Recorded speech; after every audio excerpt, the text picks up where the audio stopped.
فلا مضل له ومن يضلل فلا هادي له ونشهد أن لا إله إلا الله وحده لا شريك له ونشهد أن سيدنا وحبيبنا وشفيعنا ومولانا محمدا عبده ورسوله صلى الله عليه وعلى آله وصحابه وبارك وسلم.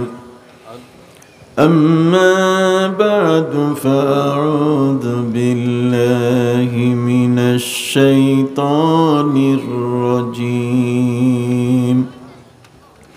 بسم الله الرحمن الرحيم. يريدون ليطفئوا نور الله بأفواههم والله متم نوره ولو كره الكافرون. هو الذي أرسل رسوله بالهدى ودين الحق ليظهره على الدين كله ولو كره المشركون. وقال تعالى: إن الله وملائكته يصلون على النبي يا أيها الذين آمنوا صلوا عليه وسلموا تسليما. صلى الله على محمد صلى الله عليه صلى الله على محمد صلى الله عليه. فمحمدنا هو سيدنا فالعز لنا لإجابته. صلى الله على محمد صلى الله عليه صلى الله على محمد صلى الله عليه.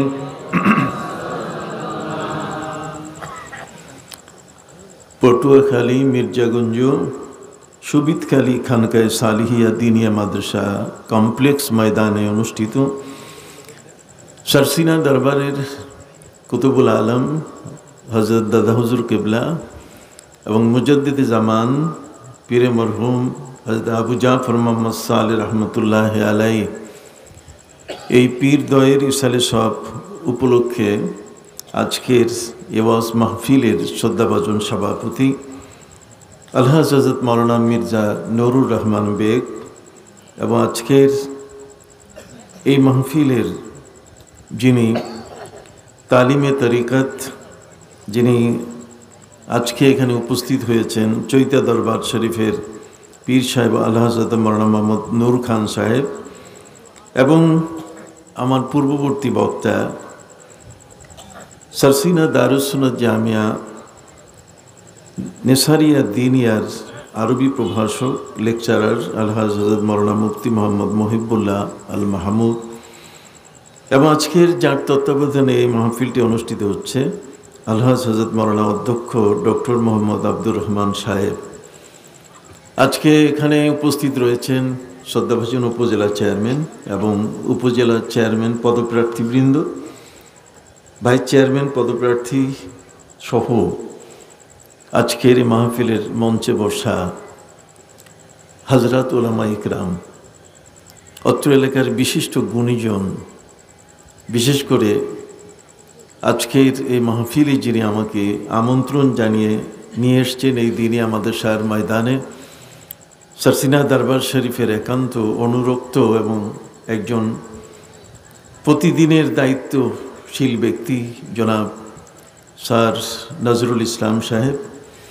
এবং আজকের এই মাহফিলে বসা আমার বয়োজ্যেষ্ঠ বয়কনিষ্ঠ সমবয়স্ক, আমার অত্যন্ত স্নেহের এবং আদরের যুবক যারা আছেন তারা সহ আমার ছোট ছোট কচিকাচা শিক্ষার্থী বন্ধুরা, পর্দার আলে মা বোনেরা, আসসালামু আলাইকুম ওয়া রাহমাতুল্লাহি ওয়া বারাকাতুহু। আজকের আমরা অনেক আলোচনা শুনেছি। সম্মানিত সুধী, আপনি জানেন যে পৃথিবীতে ধর্মীয় শিক্ষা কতটুকু প্রয়োজন, দ্বীনি শিক্ষার প্রয়োজনীয়তা কতটুকু। খোদ আমেরিকা ইউরোপের মধ্যে এখন তারা তাদের যে কালচার, তাদের যে সভ্যতা, এটা থেকে রক্ষা পাবার জন্যে তারা এখন ধর্মীয় শিক্ষার দিকে ঝুঁকে পড়ছে। ধর্মীয় শিক্ষা তারা এখন বাধ্যতামূলক করছে। আপনি জানেন ইংল্যান্ডের মধ্যে যতগুলো হোটেল আছে, প্রত্যেকটি হোটেলের ভেতরে দেখা যায় যে সেখানে যে টেবিল আছে, টেবিলের ড্রয়ারে তারা বাইবেল রেখে দিয়েছে। তার মানে ওদের বাইবেল পড়ার মানুষ নাই। ওরা যে বাইবেল পড়ে পড়ে আগাবে সেই সুযোগটি এখন তাদের মধ্যে নাই। যারা এই হোটেলগুলোতে রাত্রযাপন করেন, এই রাত্রযাপনকারী ব্যক্তিরা যেন সেখানে সময় করে তাদের বাইবেলটা পড়েন। আমেরিকায় যিনি থাকেন, আজকের যিনি ভাইস চেয়ারম্যান পদপ্রার্থী হিসেবে বক্তব্য দিলেন, তার সাথে আমার দেখা হয়েছে আমেরিকার বাফুলোতে। উনি বাফুলোতে থাকেন, এখন নিউ ইয়র্কে। আমার যাওয়া হয় আমেরিকায়, অতএব সেখানেই তার সাথে আমার সাক্ষাৎ হয়েছে। আমেরিকার মধ্যে এখন যে গির্জাগুলো, এগুলো এখন গির্জা থাকছে না, এগুলো মসজিদে পরিণত হচ্ছে। বিশেষ করে উনি যে বাফুলোতে থাকেন, বাফুলোতে আপনি দেখবেন এই 1 বিঘা 10 বিঘা জমির পরপর এক একটা বিশাল গির্জা দাঁড়িয়ে আছে। আমি ব্যক্তিগতভাবে প্রায় 125টি গির্জায় বক্তব্য দিয়েছি। সেই গির্জাগুলো মুসলমানরা কিনে কিনে মসজিদ বানিয়েছে। তার মানে পৃথিবীতে আর অন্য যত জাতি আছে, প্রায় ধর্মের সংখ্যা হলো 3,500। এই 3,500 ধর্মের অনুসারী যারা, তার মধ্যে একমাত্র ধর্ম পালনকারী যে জাতিটি, সে জাতিটির নাম হলো মুসলমান। মুসলমান জাতি হিসাবে আমরা যেভাবে কোরআন পড়ি, মুসলমান জাতি হিসাবে আমরা যে আমলগুলো করি, পৃথিবীর কোনো ধর্মে এই ধরনের অত্যন্ত দায়িত্ব নিয়ে যে আমার উপরে ধর্মীয় দায়িত্ব কি আছে, ধর্মীয় দায়িত্বগুলো কিভাবে আমাকে পালন করতে হবে, এই বিষয়গুলো বলবার মতো, এগুলো নিয়ে ওয়াজ নসিহত করার মতো তাদের কোনো লোক নাই। আর আল্লাহ পাক রব্বুল আলামিন ওলামা ইকরামকে ওয়ারাসাতুল আম্বিয়া বানিয়ে দিয়েছেন। যে ওলামা ইকরাম তারা আজকের পৃথিবীতে এই ধরনের হাজার হাজার লক্ষ লক্ষ মানুষকে সামনে নিয়ে তার কোরআন এবং হাদিসের কথাগুলো, বক্তব্যগুলো তাদের সামনে উপস্থাপন করেন। সম্মানিত সুধী, সেই সুবাদে আমেরিকার মধ্যে সেখানে গির্জাগুলো বিক্রি হচ্ছে। গির্জার কাছে এখন তাদের পাদ্রীদের কাছে খ্রিস্টানরা এখন যায় না।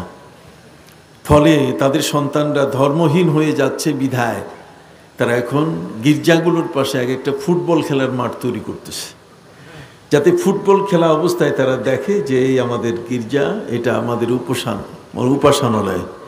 তার উপাসনালয় হিসাবে, তাদের মাবাদ হিসাবে তারা সেখানে তাদের সন্তানরা যেন দেখে, এই জন্য তারা এই সমস্ত গির্জার পাশে ফুটবল খেলার মাঠ তৈরি করতেছে। সম্মানিত সুধী, তাদের যে কালচার, তাদের যে আদর্শ, সে আদর্শটা আমাদের দেশে প্রচার করার জন্য একদল মানুষ তারা সবসময় লেগে পড়েছে বিভিন্ন ধরনের ইন্ধন দিয়ে। আমাদের দেশে তারা কিন্তু আমাদের ধর্মটাকেও নষ্ট করার চেষ্টা করছে। সারা বাংলাদেশ ব্যাপী আপনারা জানেন, আমাদের বইপত্রের ভিতরে শরীফ শরীফার গল্প থেকে নিয়ে এমন কতগুলো বিষয় আছে যেগুলো এদেশে মানায় না। এদেশের মানুষ সেটাকে কখনো গ্রহণ করে না। আমরা আজকে কেন ওই ধর্মীয় শিক্ষাটা, দিনই শিক্ষা, দিনই মাদ্রাসা কেন প্রয়োজন বোধ করছি?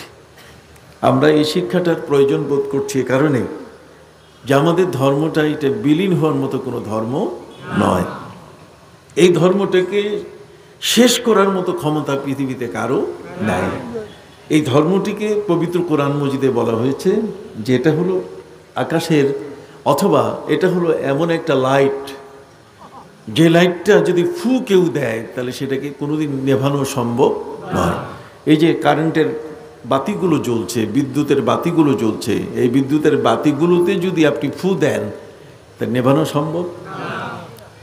তাহলে আমাদের ইসলাম ধর্মের আল কোরআন হলো এমন একটা মশাল, যেই মশালটিকে পৃথিবীর সমস্ত মানুষ একসাথে হয়ে যদি এটাকে নেভাবার চেষ্টা করে, এর আলোটাকে যদি বন্ধ করার চেষ্টা করে, কোনোদিন পারবে না।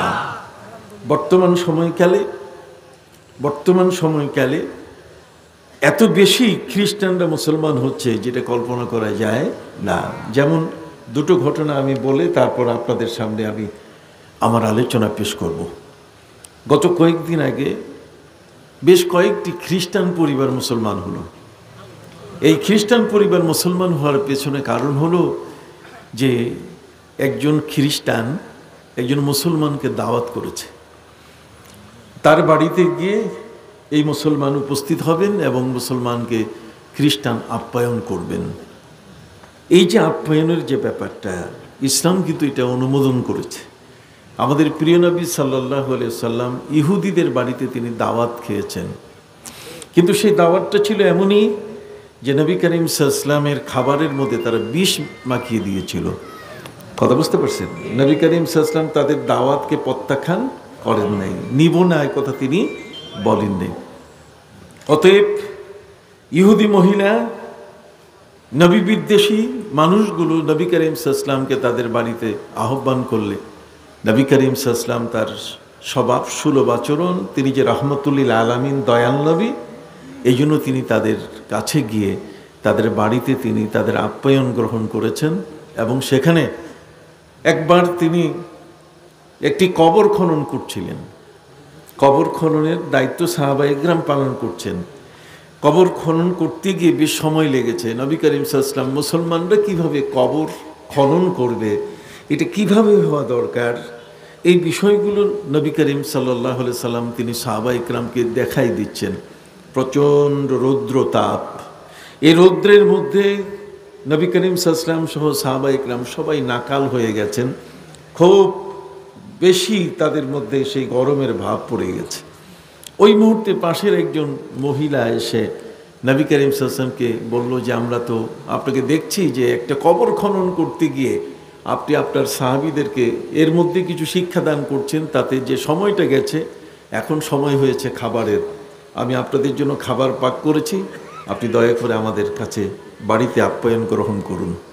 নবী করিম সাল্লাল্লাহু আলাইহি সাল্লাম তিনি মহিলাকে বললেন যে আমি তো একা তোমার ঘরে মেহমান হতে পারবো না, বরং আমি সবাই আমার সাহাবীরা তাদেরকে সাথে নিয়ে যাব। মহিলা বলছে আপনি আসেন। নবী করিম সাল্লাল্লাহু আলাইহি সাল্লাম মহিলার বাড়িতে সাহাবায়ে কেরামের দল নিয়ে পৌঁছলেন।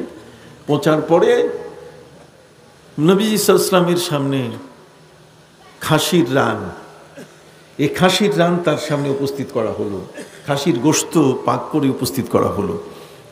সাহাবায়ে কেরাম তাদের আপন আপন থালে সেই খাবার দিয়ে যখন খাওয়া শুরু করলেন, নবী করিম সাল্লাল্লাহু আলাইহি সাল্লাম সেই খাসির রান যখন মুখে নেওয়া শুরু করলেন, তখনই জিবরিল আমিন এসে বলছেন খবরদার হে নবী, আপনি এই খাবারটা মুখে নিবেন না। তার কারণ হচ্ছে এই খাবারের মধ্যে বিষ মাখা আছে। বিষ কি মাখা আছে? নবী করিম সাল্লাল্লাহু আলাইহি ওয়াসাল্লাম সাহাবা ইকরামকে বললেন, লা তারফাউ আইদিকুম, খবরদার তোমাদের হাতগুলো উপরে উঠাইও না, এই খাবারটা তোমরা মুখে তুলো না। এই ইহুদিরা নবী করিম সাল্লাল্লাহু আলাইহি ওয়াসাল্লামকে দাওয়াত করেছে, নবী তার দাওয়াত প্রত্যাখ্যান করেন নাই তাদের। গত কয়েকদিন আগে খ্রিস্টান, খুব বড় মাপের খ্রিস্টান একজন মুসলমানকে দাওয়াত করেছে। মুসলমান তার বাড়িতে দাওয়াত খেতে গিয়েছিলেন। দাওয়াত খাওয়ার প্রথম আপ্যায়ন যেটা, সেটা হলো মদ। কি মদ? মুসলমানকে দেওয়া হয়েছে যে মদ পান করার জন্য। আমরা কি মদ পান করতে পারি? জোরে বলেন। মদ এটা আমাদের জন্য নিষিদ্ধ, হারাম। ওয়াসআলুনাকা আনিল খামরি ওয়াল মাইসির কুল ফীহিমা ইসমুন কাবীর ওয়া মানাফিউ লিন-নাস ওয়া ইসমুহুমা আকবারু মিন নাফইহিমা। সম্মানিত সুধী, ইন্নামাল খামরু ওয়াল মাইসির ওয়াল আনসাবু ওয়াল আজলামু রিজসুম মিন আমালিশ শায়তান। অতএব মদ এটা আমাদের নয়। মুসলমান খ্রিস্টানের বাড়িতে যাওয়ার পরে সেই খ্রিস্টান তার আপ্যায়ন, প্রথম আপ্যায়নে যে জিনিসটা দিল সেটা কি? মদ। সে মুসলমান মানুষটি তিনি বললেন যে দেখুন, এটা আমার ধর্মে নিষিদ্ধ, আমি মদ পান করব না। যখনই খ্রিস্টান এই কথা শুনলো যে মুসলমান মদ পান করবে না, তখন তার বিকল্প কি করা যায়? তার ঘরে অনেক আঙ্গুর ছিল, ঝোপা ঝোপা আঙ্গুর। এই আঙ্গুর ট্রেতে করে সুন্দর করে সাজায় তার সামনে দিল যে মদ যখন আপনি খাবেন না, আঙ্গুর খান। তার মুসলমান আঙ্গুর খাওয়া শুরু করলেন। যখনই আঙ্গুর খাওয়া শুরু করলেন, তখনই খ্রিস্টান তাকে প্রশ্ন করলো যে দেখুন, আপনি মদ পান করলেন না, এটা আপনার ধর্মে নিষিদ্ধ, কিন্তু এই মদটা যা দিয়ে তৈরি হয়, যে জিনিসটা দিয়ে তৈরি হয় আঙ্গুর, সেই আঙ্গুরটা আপনি খেলেন, আঙ্গুরটা আপনার জন্য হালাল আপনি মনে করলেন, আর আঙ্গুর দিয়ে যেই জিনিসটা তৈরি হয় মদ, সেটা আপনি হারাম মনে করছেন, এটা নিষিদ্ধ। এটা কেন?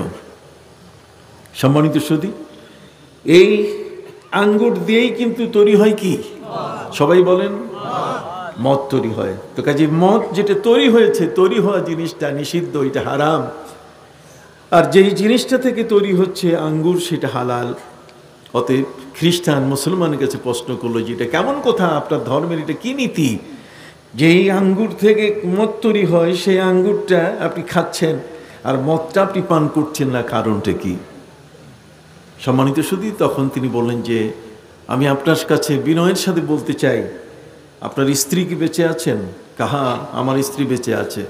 আপনার কোনো সন্তানাদি আছে? আছে, একটি মেয়ে মাত্র। আপনি কিছু মনে না করলে আপনার স্ত্রী এবং আপনার মেয়েটিকে আপনি আমার সামনে একটু নিয়ে আসেন। সম্মানিত সুধী, সেই খ্রিস্টান মানুষটা তার স্ত্রীকে, তার সন্তানকে সামনে নিয়ে আসার পরে মুসলমান খ্রিস্টানকে প্রশ্ন করল যে দেখুন, এই স্ত্রী আপনার পাশে যিনি আছেন তিনি তো আপনার জন্য হালাল, আর আপনার মেয়ে যিনি আছেন তিনি তো আপনার জন্য কি? হারাম। এখানে দুইটা জিনিস, একটা হলো স্ত্রী, আর একটা কি? কন্যা, মেয়ে। স্ত্রী আপনার জন্য কি? হালাল, আর মেয়ে আপনার জন্য কি? হারাম। অথচ মেয়েটা কিন্তু আপনার স্ত্রীর পেট থেকে আসছে। তো মেয়েটা যেহেতু আপনার স্ত্রীর পেট থেকে আসছে, তাহলে সেই মেয়েটাকে আপনি হারাম বলছেন কেন? এটাকেও আপনি হালাল বলেন? সাথে সাথে সেই খ্রিস্টান অবাক হয়ে গেল যে ইসলাম ধর্ম এত গভীর, ইসলাম ধর্ম এত অলংকার সমৃদ্ধ, ইসলাম ধর্ম এতই চমৎকার, যেই ধর্মের গভীরতা অনেক বড়। সুবহানাল্লাহ বলেন। কাজে আঙ্গুর এক জিনিস, আর মদ কি আরেক জিনিস। আঙ্গুর খেলে মানুষ যে নেশা আসে না, কিন্তু মদ পান করলে কি হয়? নেশা আসে, মাতলামি আসে। কথা কি বুঝতে পারছেন? সম্মানিত সুধী, যে কারণে সেই খ্রিস্টান মানুষটি অবাক হয়ে গেল যে আমি তো এটা কখনো চিন্তা করি নাই যে আঙ্গুর খাওয়া যায়, কিন্তু আঙ্গুর থেকে তৈরি যে মদ, সেটা পান করা যাবে না। কত বড় চমৎকার ইসলামের থিওরি! উনি তার এই বিষয়টিকে তার আশপাশের প্রতিবেশী খ্রিস্টানদেরকে এনে বললেন যে আমি মুসলমানকে দাওয়াত করে তাকে মদ পান করতে দিয়েছি, তিনি পান করেন নাই, কিন্তু আঙ্গুর তিনি খেয়েছেন। আমি তাকে পাল্টা প্রশ্ন করেছিলাম যে যে আঙ্গুর দিয়ে মদ তৈরি হয় সে আঙ্গুর আপনি খাচ্ছেন, এটা হালাল, আর এটা আপনি হারাম বলছেন, কারণটা কি? তখন এই ঘটনা তিনি আমাকে দিয়ে দেখালেন। আমি অবাক হয়ে গেলাম যে আসলেই তো ঠিক, স্ত্রী আমার জন্য হালাল কিন্তু মেয়ে আমার জন্য কি হারাম। এটা তো স্বভাবত এই বিষয়টাকে না মেনে কোনো উপায় নাই। অতএব পৃথিবীর কোনো শ্রেষ্ঠ ধর্ম যদি থাকে, অথেন্টিক ধর্ম থাকে, সেই ধর্মটির নাম হলো কি? ইসলাম। আসেন আমরা সবাই মিলে কালেমা পড়ে সেই ইসলাম ধর্মের ভিতরে প্রবেশ করি। ভাইরা আমার, পৃথিবীতে লেটেস্ট এই ধর্মটাকে ধ্বংস করার ক্ষমতা কারো নাই। ইউরিদুনা লিইউতফিউ নূরাল্লাহি বিআফওয়াহিহিম ওয়াল্লাহু মুতিম্মু নূরিহি। সম্মানিত সুধী, গত কয়েকদিন আগে, রমজানের আগে, আমেরিকার একটা শহর আছে যে শহরটার নাম হলো শিকাগো শহর। কথা বলেন? যেমন আমেরিকার মধ্যে আছে বোস্টন, ক্যালিফোর্নিয়া, সেখানে পেনসিলভেনিয়া, ফিলাডেলফিয়া, মিশিগান, উনি যেখানে থাকেন, বোস্টন, তারপরে নিউ ইয়র্ক, নিউ জার্সি, তারপরে ওয়াশিংটন ডিসি, এগুলো হচ্ছে তাদের এক একটা স্টেটের নাম। কথা কি বুঝতে পারছেন? শিকাগো শহরের মধ্যে সেখানে একটা হাসপাতাল, সে হাসপাতালটি হচ্ছে মা হাসপাতাল। কথা বুঝতে পারছেন? এই মা হাসপাতালের মধ্যে প্রতিদিন প্রায় 100 থেকে 150 মা তার বাচ্চা প্রসব করেন। বাচ্চারা এই হাসপাতালে জন্ম নেয়। আপনারা জানেন আমেরিকার নিয়ম হচ্ছে যে জন্ম নিলেও নিতে হবে হাসপাতালে, আর মরলেও মরতে হবে কোথায়? হাসপাতালে। যদি হাসপাতালের বাইরে কেউ মরে তাহলে 6 মাসেও তার কবর হবে না। তাদের ইনভেস্টিগেশন, এটা তদন্ত এত কঠিন যে তারা দেখবে যে বাইরে মরল কি করে, ফাঁসি লাগিয়ে মরছে, না কেউ বিষ খাওয়াইছে, না কেউ ধাক্কা দিয়েছে, না গলা টিপছে।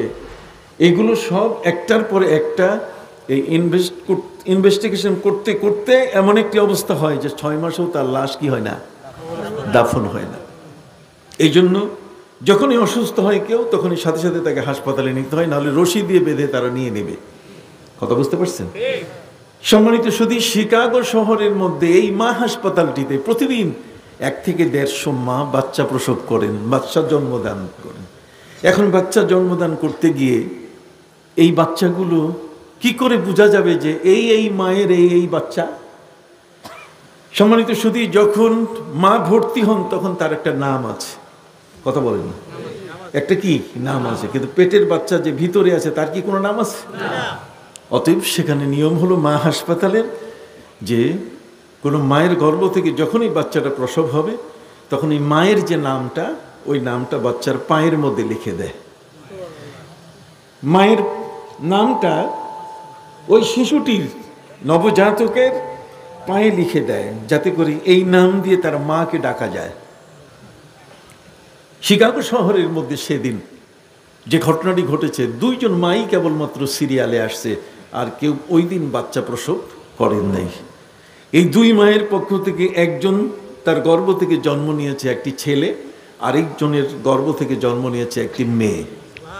সম্মানিত শুধু এই ছেলে এবং মেয়ে 2 জন মা জন্ম দিলেন, কিন্তু নার্স ভুলবশত ওই মায়ের নাম বাচ্চার পায়ে লেখে নেই। কথা বুঝতে পারছেন? বাচ্চার যে পা, সেই বাচ্চার পায়ের, শিশুর পায়ের মধ্যে, নবজাতকের পায়ের মধ্যে মায়ের নাম ভুলবশত নার্স লিখে নেই। বাচ্চাকে যখন দুধ খাওয়ার প্রশ্ন চলে আসলো, মায়ের বুকের দুধ, তখনই এই মা, 2 জন মায়ে দাবি করা শুরু করলেন যে ছেলেটা তার। 2 নারী, 2 জন মহিলাই বলছেন ছেলে কি আমার। এখন এটা সমাধান কি হবে? বড় কঠিন। হাসপাতালের মধ্যে ডাক্তাররা অস্থির হয়ে গেলেন। 2 নারীর, 2 মহিলার চুলাচুলি, তাদের ঝগড়া যে ছেলেটা আমার। মেয়েকে নিয়ে তাদের কোনো ঝগড়া নাই। কথা বুঝতে পারছেন? সম্মানিত সুধী, সেই জগতেও মেয়েকে অবহেলার চোখে দেখা হয়, অথচ একটি ছেলের মূল্য কত বড়। 2 মাই দাবি করতেছেন যে এই ছেলে আমার। এখন এই বিষয়টি নিয়ে ডাক্তাররা বড় কঠিন একটি সমস্যার সম্মুখীন হলেন। সম্মানিত সুধী, ডাক্তাররা গোল টেবিল বৈঠক করলেন। বৈঠক করার পর বলছে যে আমাদের মগজে আসতেছে না যে এই ছেলেটা কার, কোন মায়ের, কি করে বলবো, যেহেতু নার্স ভুলবশত পায়ে মায়ের নাম লিখে নেয়। এই সমস্যার সমাধান এটা কিভাবে হবে? তারা গোল টেবিল বৈঠকে সিদ্ধান্ত নিলেন যে এটা মুসলমান ছাড়া কেউ সমাধান দিতে পারবে না। লেটেস্ট আমার ইসলাম কত প্রয়োজন, আমার ইসলামের দরকার কত, এই ধর্মটাকে কোনোদিন শেষ করা যাবে না। সম্মানিত সুধী, ডাক্তার সবাই মিলে সিদ্ধান্ত নিলেন চলুন অন্য কোথাও আমরা যাব না, বরং আমাদের মতো কোনো মুসলমান ডাক্তার যদি থাকে তার কাছে গিয়ে জিজ্ঞেস করি কোনো সমাধান তার কাছে আছে কিনা। মুসলমান ডাক্তার আমেরিকা অ্যাভেলেবেল। সম্মানিত সুধী, সে একজন মুসলমান ডাক্তারের কাছে ডাক্তার সাহেবরা পৌঁছে গিয়ে বিষয়টা জানিয়ে বললেন যে কোনো সমাধান আছে? উনি বললেন যে হ্যাঁ সমাধান তো আছে। কই কোথায়? কই কোরআনে। কই পবিত্র কোরআনে সমাধান আছে। কি করে বুঝলেন? ডাক্তার সাহেব মুসলমান, তিনি কোরআন পড়া জানেন। পৃথিবীর মধ্যে এমন একটি ধর্ম ইসলাম, যে ধর্মের মধ্যে এমন কোনো মুসলমান পৃথিবীতে খুঁজে পাওয়া যাবে না যে মুসলমান সূরা ফাতিহা পড়ে নাই, যে মুসলমান অন্তত শেষের 10টা সূরা জানে না, কোরআন জানে না, কোরআন পড়তে জানে না, এমন মুসলমান খুঁজে পাওয়া যাবে না। সারা বিশ্বব্যাপী বাইবেল পড়ার মানুষ আপনি পাবেন না, ত্রিপিটক পড়ার মানুষ আপনি পাবেন না, শ্রী ভগবত গীতা, রামায়ণ, রামচন্দ্রের জীবনীর উপরে সংস্কৃত ভাষা দিয়ে যেটা লেখা হয়েছে পড়ার মানুষ আপনি সব জায়গায় পাবেন না। কিন্তু কোরআন পড়ার মানুষ বিশ্বব্যাপী সারা জগতের মধ্যে যেখানে মুসলমান সেখানে কি কোরআন, যেখানে মুসলমান সেখানে কি কোরআন। এই জন্য ভাইরা আমার, কোরআনের চর্চা পৃথিবীতে এত বেশি, বর্তমান সারা পৃথিবীতে হাফিজে কোরআনের সংখ্যা হলো 6 কোটি। মালাইনুল হুফাজ, মিলিয়ন মিলিয়ন হাফেজ পৃথিবীর যে দেশটিতে, সেটা হলো লিবিয়া, যেখানে মা হাফিজা, যেখানে বাবা হাফেজ, যেখানে বোন হাফিজা, যেখানে ভাই হাফেজ, কতক্ষণ, যেখানে দুলাভাই ভগ্নিপতি হাফেজ, বোন হাফিজা, গোটা দেশের মানুষ সবগুলো হাফেজ। সম্মানিত সুধী, ঠিক এমনি করে খোদ আরবের মধ্যে, সৌদি আরবে হাফিজে কোরআনের সংখ্যা হলো বর্তমান 9.5 লক্ষ। আর আমাদের বাংলাদেশে হাফেজে কোরআনের সংখ্যা হলো 30 লক্ষ। গোটা বিশ্বব্যাপী কোরআন পড়ার মানুষের সংখ্যা যদি আপনি দেখেন, আপনি অবাক হয়ে যাবেন যে প্রায় 6 কোটি কি হাফেজে কোরআন, কোরআন হেফজ করেছেন, আত্মস্থ করেছেন, নিজের সিনায় ধারণ করেছেন, এমন ব্যক্তিদের সংখ্যা কত? প্রায় 6 কোটি। কত বুঝতে পারছেন? সম্মানিত শুধু মুসলমান প্রত্যেকেই তো কোরআন পড়তে জানে। ভাইরা আমার, শিকাগো শহরের ডাক্তাররা মুসলিম ডাক্তারের কাছে গিয়ে যখন জানতে পারলেন কোরআনে তার সমাধান আছে, তারা মুসলিম ডাক্তারকে জিজ্ঞেস করলেন কোরআনের সমাধান কিভাবে আছে যদি আমাদেরকে জানান। তখন তিনি পবিত্র কোরআনের আয়াত তেলাওয়াত করে শোনালেন। পবিত্র কোরআন মজিদে আল্লাহ বলেছেন, মা ফাররাতনা ফিল কিতাবি মিন শাই। আমি আমার কোরআনের মধ্যে, আসমানি কিতাব আল কোরআনের মধ্যে পৃথিবীর কোনো বিষয়ের সমাধান বাকি রাখি নাই। সমস্ত সমাধান কোথায় আছে? পবিত্র কোরআন মজিদে আল্লাহ পাক রব্বুল আলামিন বলেন, ওয়ানাজ্জালনা আলাইকাল কিতাবা তিবয়ানাল লিকুল্লি শাইইন ওয়া হুদান ওয়া রাহমাতান ওয়া বুশরা লিল মুসলিমিন। আল্লাহ বলছেন, ওয়ানাজ্জালনা আলাইকাল কিতাব, হে নবী আপনার উপরে এমন একখানা আসমানি কিতাব আমি নাজিল করেছি যেখানে তিবয়ানান লিকুল্লি শাই, প্রত্যেকটা বিষয়ের বিবরণ এবং ব্যাখ্যা আছে। সম্মানিত সুধী, মুসলিম ডাক্তারের পবিত্র কোরআনের আয়াত ব্যাখ্যা শুনে ডাক্তার অবাক হয়ে গেলেন। মুসলমানের কোরআনে সমাধান আছে, তো ডাক্তার সাহেব সমাধান বের করে দেন। ডাক্তার সাহেব বলছেন এর সমাধান আমি বের করতে পারবো না, তবে যারা আলেম আছেন, যারা প্রকৃত কোরআনকে মন্থন করেন, কোরআন সম্পর্কে যারা জ্ঞানী, যারা আহলে কোরআন, যারা আহলে জিকির, যারা কোরআন মন্থন করেন, কোরআন পড়েন, কোরআনের ব্যাখ্যা বিশ্লেষণ করেন, সে আলেমদের কাছে চলুন আমরা যাই। আলেমদের কাছে তারা চলে গেলেন। সুবহানাল্লাহ। কোথায় চলে গেলেন? আলেমদের কাছে যাওয়ার পরে আলেমদেরকে জিজ্ঞেস করা হলো, শিকাগো শহরের মা হাসপাতালে এই ধরনের কাণ্ড ঘটে গেছে। 2 মা সন্তান প্রসব করেছেন, এক মা ছেলে জন্ম দিয়েছেন, আরেক মা মেয়ে, কিন্তু নার্স ভুল করে শিশুর পায়ের মধ্যে মায়ের নাম না লেখার কারণে ছেলে বাচ্চাটিকে নিয়ে, ছেলে সন্তানটিকে নিয়ে বা পুত্র সন্তানকে নিয়ে দুইজনে দাবি করছে এটার ফয়সালা কি কোরআনে আছে? স্কলার আলেম যারা, তারা বলে দিলেন হ্যাঁ পবিত্র কোরআনের আছে। আসেন দেখেন কি চমৎকার ফয়সালা, লেটেস্ট। আমি যে বলছি যে এখন রাইট নাও, বর্তমান সময় যে কোরআনের প্রয়োজন কত বড়, ধর্ম শিক্ষা যে কত প্রয়োজন, কথা বুঝতে পারছেন? এই ধর্ম শিক্ষা, এটাকে বিলীন করা, লীন করা, এটাকে ধ্বংস করার ক্ষমতা জগতের কারো নাই। সম্মানিত সুধী, পবিত্র কোরআন মজিদের এই সমস্ত বিষয়গুলো থাকার কারণে জগতের মধ্যে যত বড় বড় জ্ঞানী বলেন, খ্রিস্টান বলেন, ইহুদি বলেন, তাদের সবচেয়ে জ্বালার কারণ হলো আল কোরআন। যে কারণে ইরাকের উপরে হামলা করে পৃথিবীর সবচেয়ে বড় দুষ্ট দুরাচার জুনিয়র ডব্লিউ বুশ, সে চেয়েছিল যে বাইবেল দিয়ে আঘাত করে কোরআনকে তছনছ করে ফেলবে।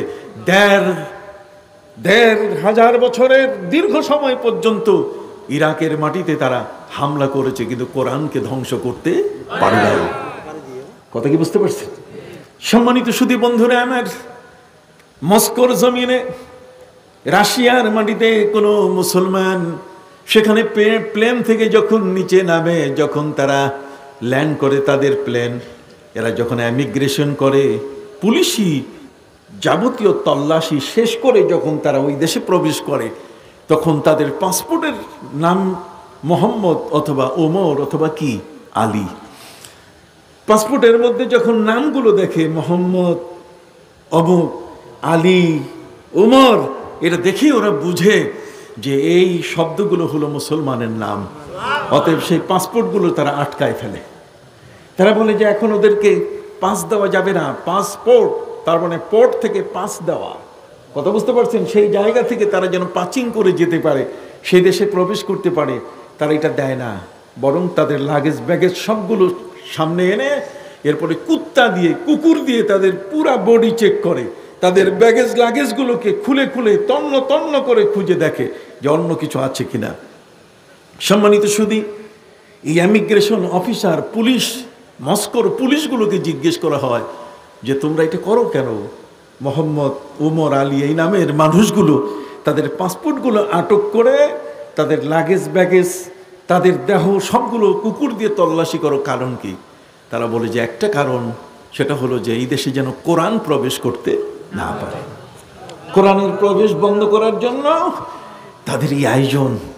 সম্মানিত সুধী, লাগেজ ব্যাগেজের মধ্যে যে কোরআন থাকে, সেই কোরআন আর সিনার পাতার মধ্যে যে কোরআন থাকে, 2 কোরআন এমন।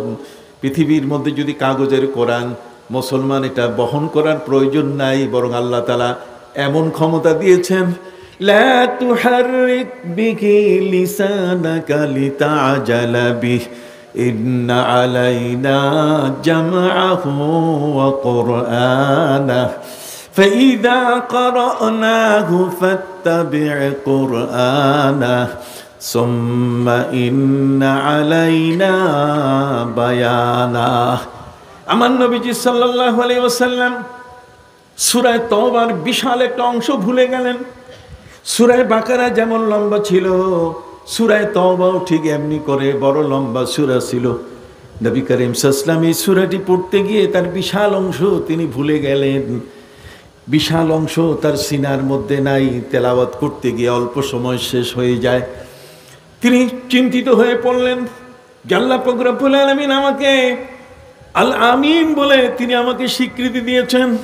পবিত্র কোরআন মজিদে আল্লাহ পাক রব্বুল আলামিন নবী আল আমিন হওয়ার কারণে তার শহরের নামের সাথে তিনি আল আমিন যোগ করে দিয়েছেন। আমার সাথে পড়ুন, বিসমিল্লাহির রহমানির রহিম, ওয়াত-তিনি ওয়াজ-যাইতুন ওয়া তুরি সিনিন ওয়া হাদাল বালাদিল আমিন ওয়া হাদাল বালাদিল আমিন বালাদুল আমিন, আমার নবীর বিশ্বস্ততার সাথে এই শহরের সম্পর্ক। সুবহানাল্লাহ বলেন। অতএব নবীজি তিনি আমানতদার, তিনি বিশ্বস্ত। মহাগ্রন্থ কোরআন নবীকে দেওয়া হয়েছে, সেই নবীর সিনায় যদি কোরআন না থাকে, নবী চিন্তায় পড়ে গেলেন, তাহলে উম্মতের কাছে তিনি কি জবাব দেবেন? এই জন্যই তিনি জিবরিল আমিনকে ডাকলেন। জিবরিল আমিনের মাহবাত, জিবরিল আমিনের ল্যান্ডিং প্যালেস, জিবরিল আমিন এই পৃথিবীতে সবচেয়ে বেশি তিনি মদিনার জমিনে আমার নবীর কাছে 23 বছর 4 মাসে এসেছিলেন 24,000 বার। কত? 24,000 বারের দীর্ঘ সময়। 23 বছর 4 মাসে 24,000 বার জিবরিল আমিন তিনি এসেছেন মদিনায়। অতএব মদিনা হলো মাহবাতে জিবরিল, এটা জিবরাইলের ল্যান্ডিং প্যালেস। এখানে জিবরিল তিনি নামেন। সম্মানিত সুধী, নবীজি জিবরিল আমিনকে নেমে নামার পরে জিজ্ঞেস করলেন যে আপনি পড়েন তো, আপনি পবিত্র কোরআনের এই সূরা তওবাটা পড়েন। জিবরিল আমিন ততটুকু পড়লেন যতটুকু আমার নবীজি পড়েছেন। আমার নবী বলেন, জিবরিল, পবিত্র কোরআন মজিদে আল্লাহ শুধু আমাকে আমিন বলেন নাই, বরং আপনাকেও আমিন বলেছেন। পবিত্র কোরআন মজিদে আল্লাহ বলেছেন মুতাইন সাম্মা আমিন। অতএব জিবরিল আপনিও আমিন, আপনিও আমানতদার। তাহলে এই কোরআন আমাদের দুইজনের কাছেই নেই। তাহলে কোরআন যদি না থাকে, তাহলে সেই কোরআন এটা আমাদের সিনা থেকে কোথাও যদি নষ্ট হয়ে যায়, তাহলে জাতির কাছে কি জবাব দেব আমরা? কাজেই নবীজি রমজান মাস জিবরিল আমিনকে বললেন আপনার ছুটি নাই, আপনি আসছেন আমার অর্ডার ছাড়া আর আপনি আমার ঘর থেকে যেতে পারবেন না। অতএব আপনি আমার পাশে বসুন, আমি কোরআন পড়ি, আপনি শুনেন, আর আপনি পড়েন আমি শুনি। দুজনে মিলে কোরআন চর্চা শুরু করলেন, যাকে সহিহ বুখারীর মধ্যে বলা হয়েছে মুআলাজাতু বিল কোরআন। কোরআনের চর্চা দুইজনেই শুরু করলেন। সম্মানিত সুধী, যখনই আমার নবীজি কোরআন পড়ছেন, ওয়াশ-শামসি ওয়া দুহাহা ওয়াল কমারি ইযা তালাহা ওয়ান নাহারি ইযা জাল্লাহা ওয়াল লাইলি ইযা ইয়াগশাহা। নবী পড়তেছেন, জিবরিল শুনতেছেন, জিবরাইল পড়তেছেন, নবী শুনতেছেন। দুইজন এখন কোরআন নিয়ে ব্যস্ত। আমার আল্লাহ দেখলেন, যদি জিবরিল কোরআন নিয়ে ব্যস্ত হয়, আরো অনেক বাণী আছে যা নবীর কাছে পাঠাতে হবে। আর আমার নবী যদি জিবরাইলকে নিয়ে ঘরের ভিতরে ব্যস্ত থাকেন, তাহলে আমার নবী তো, তাকে আমি বলেছি ইয়া আইয়ুহার রাসূলু বাল্লিগ মা উনজিলা ইলাইক, হে আমার রাসূল, আপনার উপরে আমি যা নাজিল করেছি আপনি মানুষের কাছে প্রচার করেন। ঘরের মধ্যে বন্দী থাকলে তো আর প্রচার হবে না। কষ্ট হচ্ছে আপনাদের? খুব সংক্ষেপে আপনাদের কাছে বলতে চাই, আমার তো আবার ঢাকায় যেতে হবে। কথা বুঝতে পারছেন? আমার ধর্ম হলো এমন একটা ধর্ম, এটা লেটেস্ট। পৃথিবীর মধ্যে এই কোরআনকে বিলীন করার ক্ষমতা কারো নাই। সাবসিনার বর্তমান মুজাদ্দিদে জামান আমির হিজবুল্লাহ হযরত পীর সাহেব কিবলার একটা জীবন্ত কারামত এই দিনিয়া মাদ্রাসা। দিনকে ধরে রাখার জন্য, দিনটাকে প্রতিষ্ঠিত করার জন্য পৃথিবীর যে যেভাবে যাই করুক না কেন, কিন্তু ধর্মটাকে বাঁচায় রাখতে গেলে দিনিয়া মাদ্রাসার আর বিকল্প কিছু নাই। আল্লাহর ওলিদের ফারাসাত, ইত্তাকু মিন ফিরাসাতিল মুমিন ফাইন্নাহু ইয়ানজুরু বিনুরিল্লাহ। আল্লাহর ওলিদের তীক্ষ্ণ দৃষ্টি এত বড়। হযরতে ওমরে ফারুক যদি সেই নাহাবাদ এলাকার প্রায় 500 মাইল দূরে, 900 কিলোমিটার দূরে যদি চোখে দেখতে পারেন, আল্লাহর ওলিদের চোখ এত প্রশস্ত এবং এত দূরবীন, এত বাইনোকুলার, যে যত দূরেই থাক না কেন তারা বুঝতে পারেন আগামী দিনের ভবিষ্যতের বিষয়গুলো কেমন। এই জন্য তাদের জীবনের প্রস্তুতিটাই কারো সাথে বনে না, একটু ভিন্ন ধরনের হয়ে থাকে। আপনি কি বুঝতে পারছেন আমার কথা? অতএব সম্মানিত সুধী, আপনাদের খেদমতে আরজ করতেছিলাম, জগতের মধ্যে এমন এক নবী যার উপরে কোরআন নাজিল হলো, সেই নবী পবিত্র কোরআনের সূরা তওবার বেশ একটা অংশ তিনি ভুলে গেলেন। হযরতে জিবরিল আমিন তারও মনে নাই, যে কারণে কোরআনকে ধরে রাখার জন্য দুইজনই কোরআন নিয়ে এখন চেষ্টা শুরু করেছেন যাতে কোরআন ভুলে না যান। ঠিক ওই মুহূর্তে আল্লাহ পাক রব্বুল আলামিন সাথে সাথে তিনি আয়াত নাজিল করে আমার নবীকে বললেন, লা তুহাররিক বিহি লিসানাকা লিতাআজালা বিহি। হে নবী, তাড়াহুড়া করে সব নিজের মধ্যে আত্মস্থ করার জন্য আপনি এমনটা করবেন না, বরং আমি আল্লাহ দায়িত্ব নিয়েছি আপনার সিনার মধ্যে কোরআনকে সংরক্ষণ করার। যদি আপনার সিনার মধ্যে কোরআন সংরক্ষণ হয় আপনার কলবের ভিতরে, তা আপনার মুখ থেকে অটোমেটিক খইমুড়ির মতো ফুটে ফুটে বের হওয়া শুরু করবে। অতএব এই দায়িত্ব আমি আল্লাহ আপনাকে নিয়েছি, কাজে জিবরাইলকে ছেড়ে দেন, জিবরাইলকে ছুটি দেন, সুবহানাল্লাহ বলেন। আর আপনি মানুষের দুয়ারে দুয়ারে সারা বিশ্বের মানুষের কাছে আপনি ইসলাম প্রচার করুন, সুবহানাল্লাহ বলুন। অতএব সম্মানিত সুধী, যেই নবীর উপর আল্লাহ কোরআন নাজিল করলেন সেই নবীকে আল্লাহ বলছেন যে আপনি যে ভুলে গেলেন অংশটা, এই অংশটা ভুলে যাওয়ার পেছনে কারণ হলো মা নানসাখ মিন আয়াতিন আও নুনসিহা, আমি আল্লাহ কতগুলো বিষয়ে যে কোরআনের কিছু আয়াত আপনার হৃদয় স্পটে আছে সেটাকে আমি কখনো কখনো ভুলিয়ে দেই, এটা অপ্রয়োজন, এটা এখন আর প্রয়োজন নাই। যতটুকু প্রয়োজন ততটুকু কোনো কোনো আয়াত আমি বাতিল করি, কোনো কোনো সূরা আমি বাতিল করে দেই। যে বাতিল করা জিনিসগুলো এগুলো অমিট হয়ে যায়, এগুলো ডিলেট হয়ে যায়, এগুলো মুছে যায়, এগুলো লোহে মাহফুজে পর্যন্ত আর নাই। অতএব আপনি যতটুকু ভুলে গেছেন সে অংশটুকু আমি ভুলিয়ে দিয়েছি। সম্মানিত সুধী, মহাগ্রন্থ আল কোরআনের মতো এমন একখানা কিতাব, যে কিতাব আমার নবী পড়েছেন, সাহাবায়ে কিরাম, সেই কিতাবখানাকে সংরক্ষণ করার জন্য নবীজি মাদ্রাসা করেছেন সেই সাফা পাহাড়ের পাশে হযরত যায়েদ ইবনে আরকামের বাড়িতে। সেই বাড়িতে নবী করিম সাল্লাল্লাহু আলাইহি ওয়াসাল্লাম ছিলেন তার চ্যান্সেলর, আর ভাইস চ্যান্সেলর ছিলেন একজন দৃষ্টি প্রতিবন্ধী সাহাবী। সুবহানাল্লাহ বলেন। পৃথিবীর ইতিহাসে বিরল, ওই সমস্ত মানুষরা জানে না, তারা বলে যে ইসলাম প্রতিবন্ধী সম্বন্ধে কথা বলে নাই। কথা কন না, ইসলাম প্রতিবন্ধী সম্বন্ধে কথা বলে নাই। প্রতিবন্ধী মানে যে চোখে দেখে না, প্রতিবন্ধী মানে যার ভাষা নাই, বাক শক্তি নাই, বোবা। প্রতিবন্ধী মানে যার দেহের কোনো অঙ্গ বিকলাঙ্গ হয়ে আছে, যে অন্তত ল্যাংড়া মানুষের মতো হাঁটে, এই সমস্ত মানুষগুলো হলো প্রতিবন্ধী। ওরা বলে যে মুসলমানদের কাছে মুসলমানদের কাছে প্রতিবন্ধীদের সম্বন্ধে কিছু নাই, অথচ আল্লাহ তাআলা পবিত্র কোরআনের একটা স্বতন্ত্র সূরা নাযিল করেছেন প্রতিবন্ধীদের সূরা, আর সূরাটির নাম হলো সূরা আবাসা। সুবহানাল্লাহ বলেন। সে সূরাটির নাম কি? ধৈর্য আছে শোনার? সম্মানিত সুধী, সূরা আবাসার মধ্যে আল্লাহ পাক রব্বুল আলামিন বলেন আবাসা ওয়া তাওয়াল্লা আন জাআহুল আ'মা। হে নবী, আপনি মুখ ফিরাচ্ছেন এ কারণে যে আপনার কাছে একজন দৃষ্টি প্রতিবন্ধী, চোখ নাই, একটা অন্ধ মানুষ আসতেছে। কথা কন না? তাহলে দৃষ্টি প্রতিবন্ধীর কথা কোরআনে আছে কিনা? একটু হাত উঁচু করে বলেন না। খুব সংক্ষিপ্ত ভাবে আপনাদের কাছে বলে যেতে চাই, দৃষ্টি প্রতিবন্ধী মুসলমান অ্যাজ এ অল স্কলার সব দিক থেকে একজন মুসলমান পূর্ণ হবে, তার হাতে কোরআন আছে। কোরআন হচ্ছে এমন একখানা কিতাব, আল ইয়াউমা আকমালতু লাকুম দীনাকুম ওয়া আতমামতু আলাইকুম নি'মাতি ওয়া রাদিতু লাকুমুল ইসলামা দীনা। অতএব আমার ধর্ম একটি পরিপূর্ণ ধর্ম, আর সেই পরিপূর্ণ ধর্মটার জন্যে আমি কতটুকু পরিপূর্ণ হলাম এটা কিন্তু বিশাল একটা প্রশ্ন। কথা বুঝেন নাই? সেই পূর্ণতায় পৌঁছানোর জন্যেই আজ সারসিনা বর্তমান আমির হিজবুল্লাহ হযরত পীর সাহেব কেবলার বিশাল মিশন এবং ভিশন।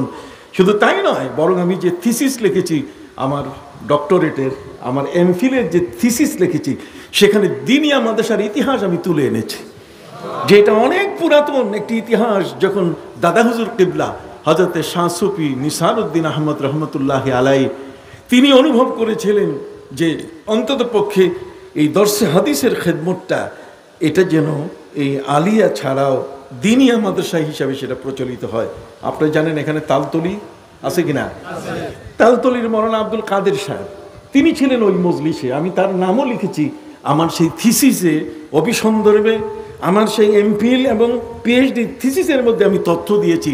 তখন থেকেই কিন্তু এই সারসিনা দরবার আলিয়ার কওমি নয়, বরং সারসিনা দরবার হচ্ছে দ্বীনকে প্রতিষ্ঠিত করার দরবার, ধর্মকে প্রতিষ্ঠিত করার কি দরবার।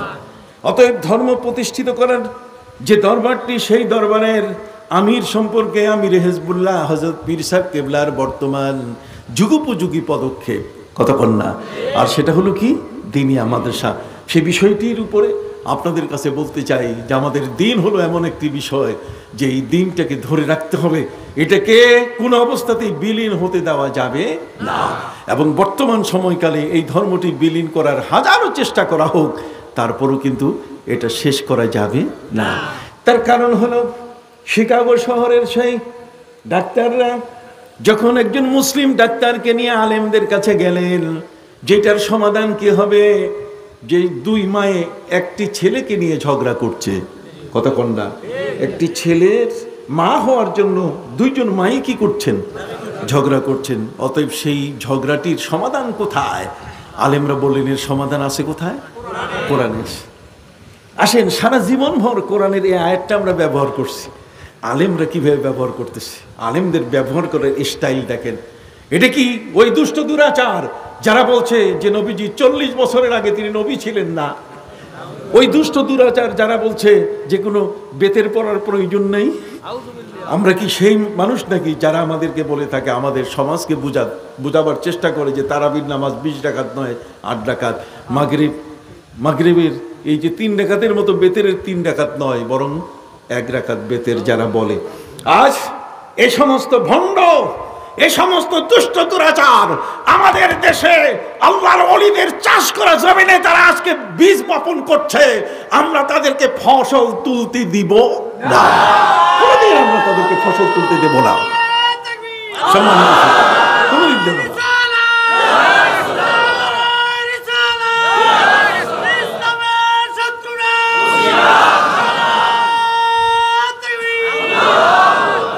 ভাইরা আমার, আলেমরা যে কোরআনের আয়াত দিয়ে ফয়সালা দিয়েছে আপনি দেখেন কত চমৎকার। সারা জীবন এখানে অনেক আলেম ওলামা আছে, আমরা এই আয়াতটা নিয়ে সবসময় জমির ভাগ বাটোয়ারা করি, কথা কর না। কেউ মারা গেলে ছেলে এবং মেয়ে যদি থাকে, তাহলে ছেলে কতটুকু পাবে, মেয়ে কতটুকু পাবে, এগুলো নিয়ে আমরা ভাগ বাটোয়ারা করি। পবিত্র কোরআন মজিদে আল্লাহ পাক রব্বুল আলামিন বলেন, লিযযাকারি মিসলু হাযযিল উনসায়াইন, তার মানে একটা ছেলে 2 মেয়ের সমান। কথা বলেন।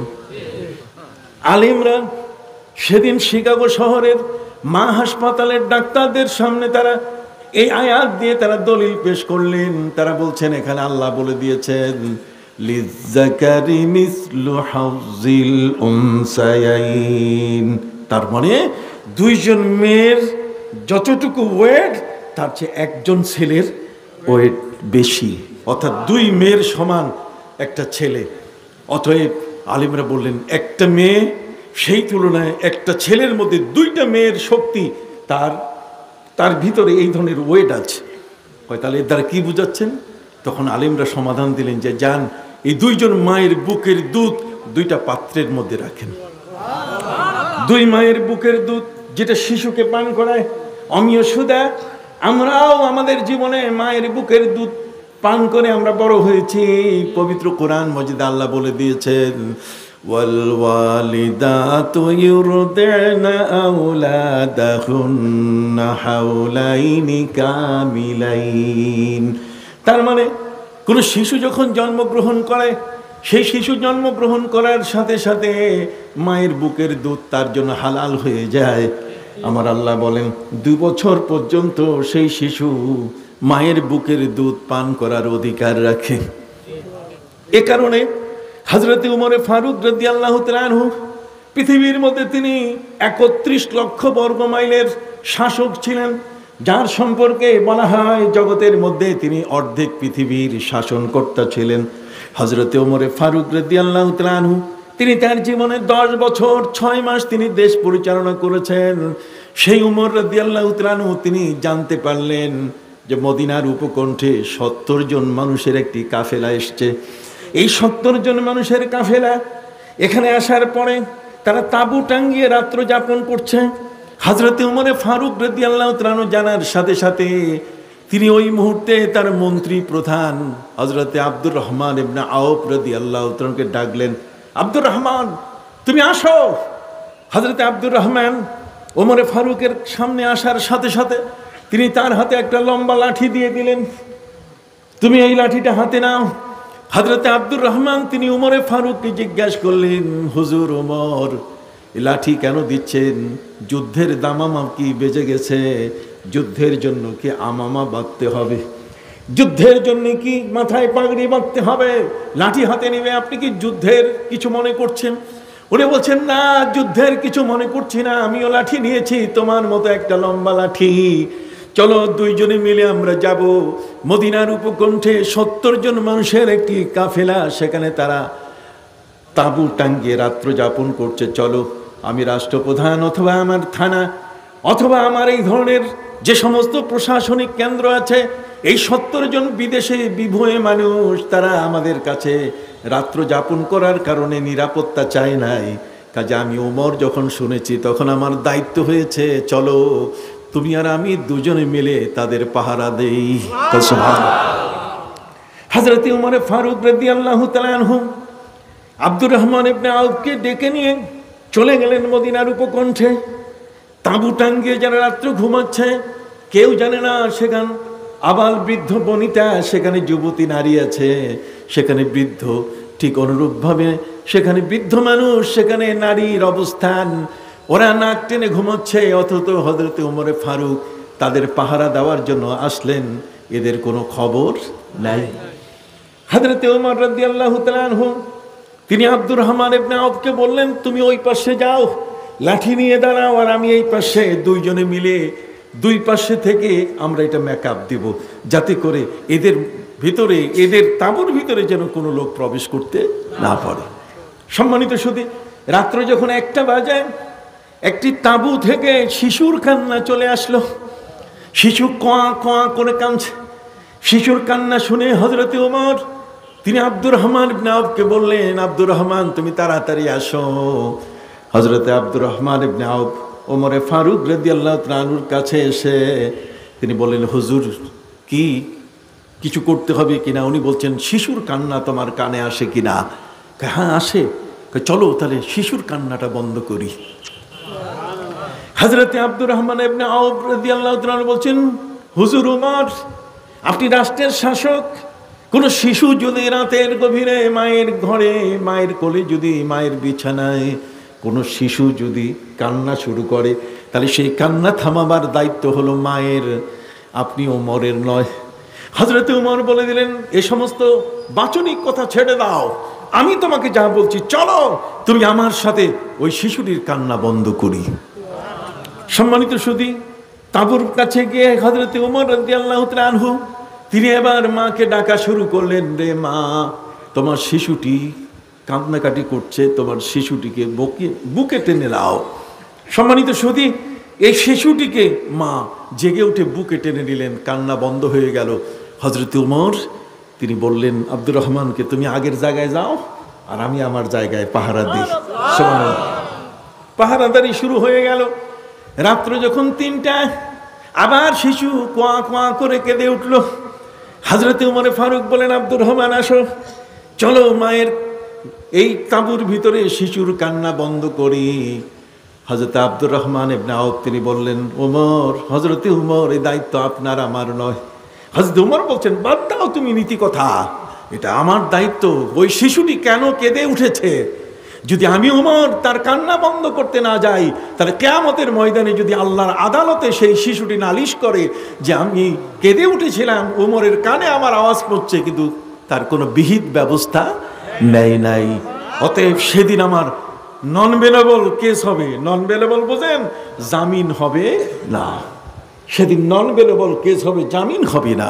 আল্লাহু আকবার। সম্মানিত সুধী, হযরত ওমর তিনি মাকে ডেকে উঠালেন। মায়ের সাথে তার দেখা নাই তাঁবুর ভিতরে। শিশুর কান্না বন্ধ হয়ে গেল। হযরত ওমর তিনি বুঝতে পারলেন মা জেগে উঠেছেন, বুকে জড়িয়ে ধরেছেন তার শিশুকে। আবার তিনি আব্দুর রহমানকে বললেন, তুমি তোমার জায়গায় যাও, আমি আমার জায়গায় যাই। দুইজনে পাহারাদারি শুরু করলেন। ভোর যখন 4টা, তখন শিশু আবার কেঁদে উঠল। হযরত ওমরে ফারুক রাদিয়াল্লাহু তাআলা আনহু আব্দুর রহমানকে ডাক দিয়ে বললেন, আসো, চলো ওই শিশুর কান্না বন্ধ করি। হযরত আব্দুর রহমান বলেন, ওমরে ফারুক, আপনি কি দায়িত্ব পালন করছেন? কিসের দায়িত্ব নিলেন?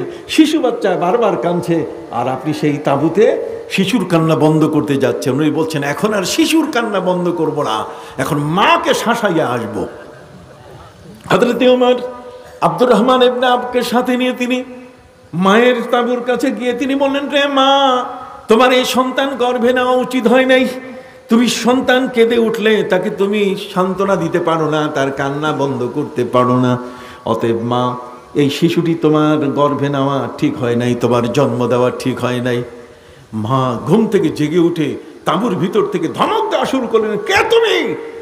কে তুমি? বাইর হয়ে আগে, তুমি 3-3 আমার ঘুম নষ্ট করেছো। হযরত ওমর ফারুক রাদিয়াল্লাহু তাআলা আনহু তাঁবুর বাইরের থেকে তিনি করজোড়ে মায়ের কাছে বলা শুরু করলেন বিনয়ের সাথে, মা রে, আমি এখনই চলে যাব, আর কখনো তোমাকে বিরক্ত করব না, কিন্তু মা তোমার কাছে জানতে চাই, এই যে শিশুটি 3বার কেঁদে উঠলো, কারণটা কি মা? তুমি কি বলতে পারো? মা বলে উঠলেন, রে আগন্তুক, তাঁবুর পাশে অবস্থানকারী কে তুমি? তোমাকে আমি চিনি না, তবে আমি তোমাকে বলতে চাই, আমার দেশের রাষ্ট্রপ্রধান হলেন ওমর। ওমর একটা আইন করেছেন। ওমর আইন করেছেন, কোনো শিশু যদি মায়ের বুকের দুধ ছাড়ে, রাষ্ট্রের পক্ষ থেকে তাকে ভিজিএফ কার্ড, রাষ্ট্রের পক্ষ থেকে সেই শিশুটির খাবার, তার জন্য দুধ সহ যা কিছু প্রয়োজন রাষ্ট্র তা বহন করবে। এই জন্য ওই শিশুটিকে বারবার দুধ ছাড়াচ্ছি, যাতে উমরের ওই পরীক্ষায় গিয়ে আমার শিশুটা যেন দুধ খাইতে না চায়, তাহলে আমি আমার ওই সুবিধাগুলো নিতে পারবো। হযরত ওমর তিনি অবাক হয়ে গেলেন যে আমার আইনের ফাঁক ফোকর খুঁজে নারীরা তাদের শিশুদের দুধ খাওয়া বন্ধ করে দিচ্ছে, দুধ ছাড়াচ্ছে। তিনি জিজ্ঞেস করলেন সেই মহিলাকে, মা তুমি বলো তো তোমার শিশুর বয়স কত? মা বলেন, আমার শিশুর বয়স হলো 6 মাস। হযরত ওমর জিহ্বায় কামড় দিয়ে তিনি আব্দুর রহমানকে বললেন, আব্দুর রহমান, আমার ওই আইনের ফাঁক ফোকরে আমার দেশের নারীরা তাদের শিশুদেরকে দুধ পান করা বন্ধ করে দিয়েছে। কিয়ামতের ময়দানে আমার বিরুদ্ধে শিশুদের মিছিল হবে যে আমার আইনের কারণে তাদের মায়েরা দুধ ছাড়াবার ব্যবস্থা করেছে এবং তারা তৃপ্তি সহকারে পেটে দুধ পান করতে পারে নাই। অতএব পবিত্র কোরআন মজিদে আল্লাহ পাক রব্বুল আলামিন বলেছেন, ওয়াল ওয়ালিদাতু ইউরদি'না আওলাদাহুন্না হাওলাইনি কাবিলাইন। মা তার সন্তানকে দুধ পান করাবেন কয় বছর? 2 বছর। ইমাম আবু হানিফার মতে ওয়া হামলুহু ওয়া ফিসালুহু 30 শাহরা, তার মানে সেই 30 মাস 2.5 বছর পর্যন্ত যদি বাচ্চা লিন অ্যান্ড থিন হয়, যদি বাচ্চা খুব দুর্বল হয়। সুবহানাল্লাহ বলেন। সম্মানিত শুধু হযরত ওমর বললেন, আব্দুর রহমান, এখানে আর থাকা যাবে না, চলো মসজিদে নববীতে নামাজ পড়ি, ওখানে একটা আইনের অ্যামেন্ডমেন্ট হবে, আইনের সংশোধন হবে। আমি উমরের আইনের ভেতরে প্রবেশ করে নারীরা তাদের সন্তানদের দুধ থেকে বঞ্চিত করছে। হযরত ওমর ফারুক রাদিয়াল্লাহু তাআলা আনহু তিনি মসজিদে নববীতে গেলেন।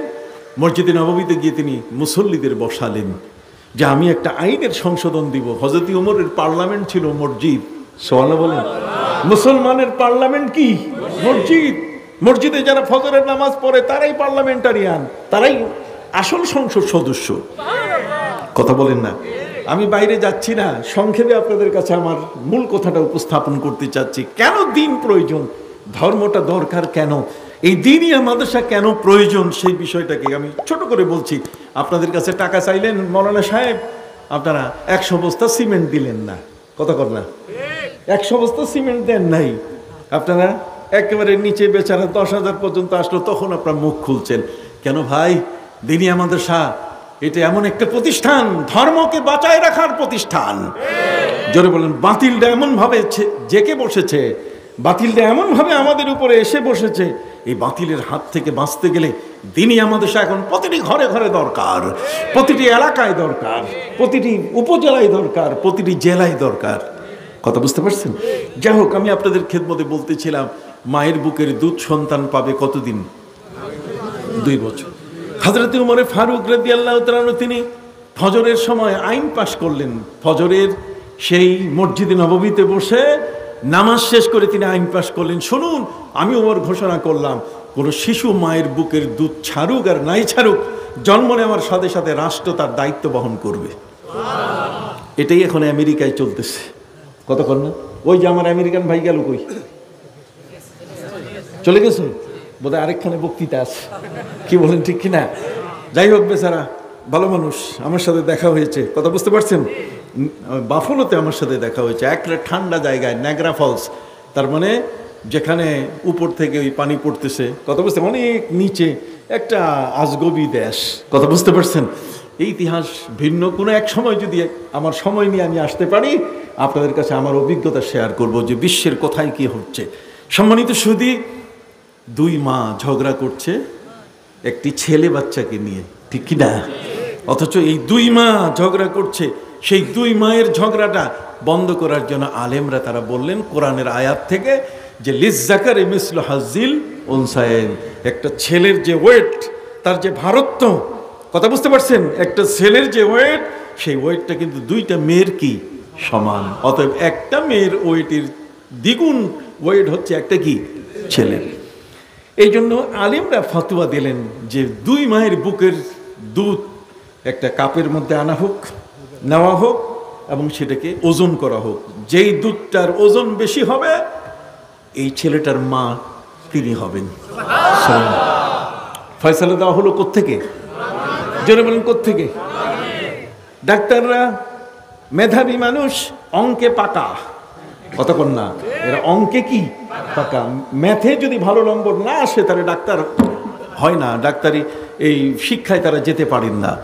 সম্মানিত সুধী, ডাক্তাররা সময় পেলে তারা একত্রিত হয়ে বলছে যে দেখেন হুজুররা, আপনারা যে ফয়সালা দিলেন আমরা বুঝতেছি যে কোরআনের ফয়সালা এটা ঠিক, কিন্তু আমরা একটু রেফারেন্স চাই যে পৃথিবীতে কোনো সময় কখনো কি এই ধরনের ঘটনা ঘটেছে কিনা, এবং সেই ঘটনায় এই ধরনের কোনো ফয়সালা হয়েছে কিনা।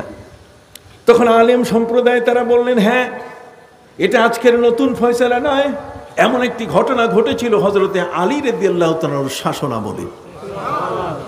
হযরত আলী রাদিয়াল্লাহু তাআলা তিনি দেশ শাসন করেছেন 6 বছর। কয় বছর? আবু বকর সিদ্দিক রাদিয়াল্লাহু তাআলা দেশ শাসন করেছেন 1 বছর 3 মাস 10 দিন। আর হযরতে ওমর শাসন করেছেন 10 বছর 6 মাস। হযরতে উসমান যুন্নুরাইন শাসন করেছেন 12 বছর। আর হযরতে আলী রাদিয়াল্লাহু তাআলা তিনি দেশ শাসন করেছেন 6 বছর। কয় বছর? হযরতে আলী শেরে খোদার সময় রাতের অন্ধকারে দুজন মা সন্তান প্রসব করেছিলেন। একজন মা প্রসব করেছেন ছেলে, আরেকজন মা প্রসব করেছেন কি মেয়ে। এখন ওই রাতের মধ্যে শিকাগো শহরের ডাক্তারের মতো তো তারা চালাক ছিলেন না যে মায়ের নাম ওই নবজাতক শিশুটার পায়ের মধ্যে লেখা। হযরত আলী রাদিয়াল্লাহু তাআলার সময় এই ছেলে বাচ্চাটাকে নিয়ে দুই মায়ের ঝগড়া। শেষে এই মামলা চলে গেল হযরত আলী রাদিয়াল্লাহু তাআলার কাছে। হযরত আলী রাদিয়াল্লাহু তাআলা তিনি ফয়সালা দিলেন কোরআন থেকে। কোত্থেকে?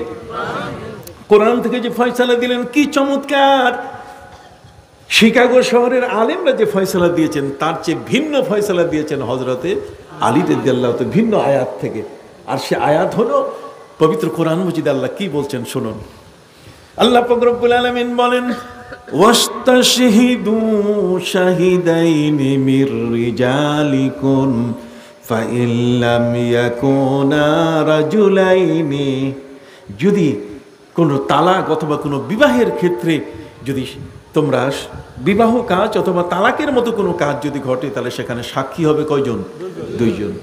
ওয়াস্তাশহিদু শাহিদাইনি মির রিজালিকুম, এবং দুইজন সাক্ষী হবে পুরুষ। কি হবে? পুরুষ। ফাইল্লাম ইয়াকুনা রাজুলাইন, যদি দুইজন পুরুষ না থাকে, উপস্থিত না পাওয়া যায়, তাহলে ফারাজুলুন ওয়া ইমরাতান, তাহলে একজন পুরুষ আর দুইজন কি মহিলা। হযরতে আলী রাদিয়াল্লাহু বলছেন যে একজন পুরুষের ওয়েট দুইজন মহিলার সমান। সুবহানাল্লাহ বল। একজন পুরুষ দুইজন মহিলার সমান। দুইজন মহিলার ওয়েট একজন পুরুষের ভিতরে আছে। হযরতে আলী রাদিয়াল্লাহু তাআলা বলছেন তাহলে দুই মায়ের বুকের দুধ বের করে একটা পাত্রে এটা ওজন করা হোক। ওজন করার পরে যেই দুধ ভারী হবে, এই ছেলের মা তিনি হবেন। সুবহানাল্লাহ বলেন, আরো জোরে বলেন সুবহানাল্লাহ। তাহলে কোরআনের বর্তমান লেটেস্ট ফয়সালা পৃথিবীর মধ্যে এমনভাবে বিশ্বকে অবাক করে দিয়েছে যে এই কোরআন ছাড়া আসলে পৃথিবী একদিন চলবে না। সম্মানিত সুধী বন্ধুরা আমার, অতএব ইউরিদুনা লিইউতফিউ নূরাল্লাহি বিআফওয়াহিহিম ওয়াল্লাহু মুতিম্মু নূরিহি ওয়ালাউ কারিহাল কাফিরুন। সারা দুনিয়ার সমস্ত কাফের চাইবে না আমার ইসলাম, আমার কোরআন পৃথিবীতে বেঁচে থাক, কিন্তু মুসলমানদের চাইতেই হবে যে আমার ধর্মটা কিভাবে রক্ষা করা যায়। সুবহানাল্লাহ বলেন। সেই ধর্মকে রক্ষা করতে গিয়ে জগতের মধ্যে আমার নবীজি প্রথম মাদ্রাসা করেছিলেন। সেই নবীজির প্রথম মাদ্রাসায় তিনি ছিলেন চ্যান্সেলর, আর ভাইস চ্যান্সেলর বানাই দিয়েছেন দৃষ্টি প্রতিবন্ধী আব্দুল্লাহ ইবনে উম্মে মকতুম। তিনি হলেন নবীর মাদ্রাসার কি ভাইস চ্যান্সেলর। বুঝে আসছে? দৃষ্টি প্রতিবন্ধীকে নবী তাকে কিভাবে প্রোভাইড করেছেন। নবী করিম সাল্লাল্লাহু আলাইহি ওয়াসাল্লাম তাকে দায়িত্ব দিয়েছেন ভাইস চ্যান্সেলরের দায়িত্ব। তার চোখ যার নাই সে লোকটাও দায়িত্ব পালন করতে পারে। শুধু তাই নয়, হযরত আব্দুল্লাহ ইবনে উম্মে মকতুম রাদিয়াল্লাহু তাআলাকে নবী করিম সাল্লাল্লাহু আলাইহি ওয়াসাল্লাম তার মসজিদের মুয়াজ্জিন বানাই দিয়েছেন। কাবার মুয়াজ্জিন তিনি ছিলেন। নবীজির মসজিদের মুয়াজ্জিন কয়জন ছিলেন? 4 জন। কয়জন? হযরত বেলাল ইবনে আবি রাবাহ, হযরত বেলাল, আরেকজন ছিলেন হযরত আবু মাহজুরা, এরপরে ছিলেন আব্দুল্লাহ ইবনে উম্মে মকতুম, আর তৃতীয় জন ছিলেন আব্দুল্লাহ ইবনে যায়েদ ইবনে আব্দে রাব্বি। কথা কয়। এই 4 জন ছিলেন নবী করিম সাল্লাল্লাহু আলাইহি ওয়াসাল্লামের মসজিদের কি মুয়াজ্জিন। তার মধ্যে দৃষ্টি প্রতিবন্ধী, চোখে দেখে না, নবী করিম সাল্লাল্লাহু আলাইহি ওয়াসাল্লাম তাকেও মুয়াজ্জিনের দায়িত্ব দিয়েছেন। এক দিলেন মাদ্রাসার ভাইস চ্যান্সেলর বানালেন, আর ওদিকে কি মুয়াজ্জিন বানাই দিলেন। সুবহানাল্লাহ বলেন। তৃতীয় আর কি করলেন? তৃতীয় যেটা করলেন সেটা হলো নবীজি যখন মদিনা থেকে কোথাও কোনো জায়গায় যেতেন তখন তার স্থলাভিষিক্ত, তার নায়েব, তার প্রতিনিধি, তার জায়গায় তিনি হযরত আব্দুল্লাহ ইবনে উম্মে মকতুমকে দায়িত্ব দিতেন যে আমার পরে প্রশাসনিক দায়িত্ব পালন করবে এই অন্ধ সাহাবী আব্দুল্লাহ ইবনে উম্মে মকতুম। আপনি কি সুবহানাল্লাহ বলবেন না? আমার এতগুলো কথা বলার কারণ, রাত অনেক হয়েছে, আমি এতটুকু সংক্ষেপে আপনাদের সামনে বলতে চাই। বুঝতেই পারছেন যে মূল বিষয়গুলো কত স্প্রেড করলে, এটাকে যত বেশি আপনি ছড়াই দেবেন আপনি অবাক হয়ে যাবেন। বর্তমান সময়কালে এই দুষ্ট দুরাচার বলে উঠল কি যে 40 বছরের আগে আমাদের নবীজি তিনি নবী ছিলেন না। 40 বছরের আগে তিনি কি ছিলেন না? রসুল ছিলেন না। তিনি ছিলেন একজন সাধারণ মানুষ। সাধারণ মানুষ মানে কি? মক্কার সাধারণ মানুষ সে পূজা করেছে, মক্কার সাধারণ মানুষ সে মদ পান করেছে, মক্কার সাধারণ মানুষ পাপের কাজ, অন্যায়, জেনা, ব্যভিচার, কতক্ষণ না ল্যাংটা হজ, কাবা ঘরের চতুর্দিকে উলঙ্গ হয়ে টপ করা, এগুলো করেছে। আমার নবী সাল্লাল্লাহু আলাইহি ওয়াসাল্লাম কি তা করেছিলেন? আসুন, আমার নবী 40 বছরের আগে তিনি কেমন ছিলেন? পবিত্র কোরআন মজিদে আল্লাহ বলেন, কুল ইন্নী নুহিতু আন আ'বুদাল্লাযীনা তাদউনা মিন দুনিল্লাহ। হে নবী আপনি বলে দেন আল্লাহ আমার উপর নিষিদ্ধ করেছেন আন আ'বুদাল্লাযীনা তাদউনা মিন দুনিল্লাহ, তোমরা যার পূজা করো আল্লাহ আমাকে তার পূজা করতে, তার ইবাদত করতে নিষেধ করে দিয়েছেন। তাহলে 40 বছরের আগের যে জীবনটা, নবী কি পূজারী ছিলেন? আবার বলেন, নবী কি পূজারী ছিলেন? কে আপনাকে এই জিনিসটা বুঝাবে? এই জিনিসটা বুঝাবার জন্য ওই ঘরানার মানুষরা আপনাকে বিভ্রান্ত করছে। এই মুহূর্তে এই সত্যটাকে প্রকাশ করার জন্য দিনিয়া মাদ্রাসার এই বীর মুজাহিদ এক একজন ইমাম বুখারী এখন প্রয়োজন। জোরে বলেন, এক একজন ইমাম আবু হানিফা এখন কি প্রয়োজন? সেই যুগের বুখারী ইমাম আবু হানিফা তৈরি হওয়ার জন্য প্রয়োজন দিনিয়া মাদ্রাসা। আমি কি আপনাদেরকে বুঝাতে পারছি? দিনিয়া মাদ্রাসা শুধু মিলাদ আর কিয়াম নিয়ে নাই। দিনিয়া মাদ্রাসা আমাদের আকীদা, আমাদের অস্তিত্ব। এই পৃথিবীর মধ্যে আল্লাহর ওলিরা তারা ইসলাম কায়েম করেছেন। আমাদের দেশে ইসলাম এসেছে তাদের মাধ্যমে। না হলে আমাদের শুরুতে বুনিয়াদি শিক্ষা, যদি বলেন আমাদের শুরুতে কি বুনিয়াদি শিক্ষা বুঝেন? যখন হাতে খড়ি দেয়, হাতে খড়ি দিলে বুনিয়াদি শিক্ষার মধ্যে প্রথম যে কিতাবটা, প্রথম যে বইটা আমাদের হাতে দেওয়া হয় সেটার নাম কি? কায়দায়ে বাগদাদি। নাম কি? জোরে বলেন না, কায়দায়ে। কায়দায়ে বাগদাদি এটা হলো আমাদের হাতের সর্বপ্রথম হাতে খড়ি দিয়ে আমাদেরকে এই কায়দা পড়ানো হয়। এই কায়দার নাম হলো বাগদাদি। তার মানে আমাদের বাগদাদ থেকে আল্লাহর ওলিরা এই জমিনের মধ্যে আসছেন এবং তাদের চেষ্টায়, তাদের ফসল আজকের এতগুলো দাড়ি, আজকে মাথায় টুপি, আজকের বোরকা, আজকের ইসলামী তাহজিব তামাদ্দুন, আল্লাহর ওলিরা, খোদার কসম, জগতের মধ্যে নবীর সাহাবীরা তারা প্রায় প্রত্যেকেই আল্লাহর ওলি ছিলেন। সাহাবীদের মধ্যে আপনি হযরতে আবু হুরায়রা, যিনি সবচেয়ে বেশি হাদিস বর্ণনা করেছেন, সেই আবু হুরায়রা রাদিয়াল্লাহু তাআলা আনহু, তিনি ছিলেন বাহরাইনের শাসক। কোথাকার? সবাই বলেন না কোথাকার শাসক? হযরতে মুআজ ইবনে জাবাল ছিলেন ইয়ামানের শাসক, আর হযরতে আবু হুরায়রা রাদিয়াল্লাহু তাআলা আনহু ছিলেন বাহরাইনের শাসক। তিনি বাহরাইনের শাসনকর্তা, গভর্নর হিসাবে তিনি দায়িত্ব পালন করেছেন।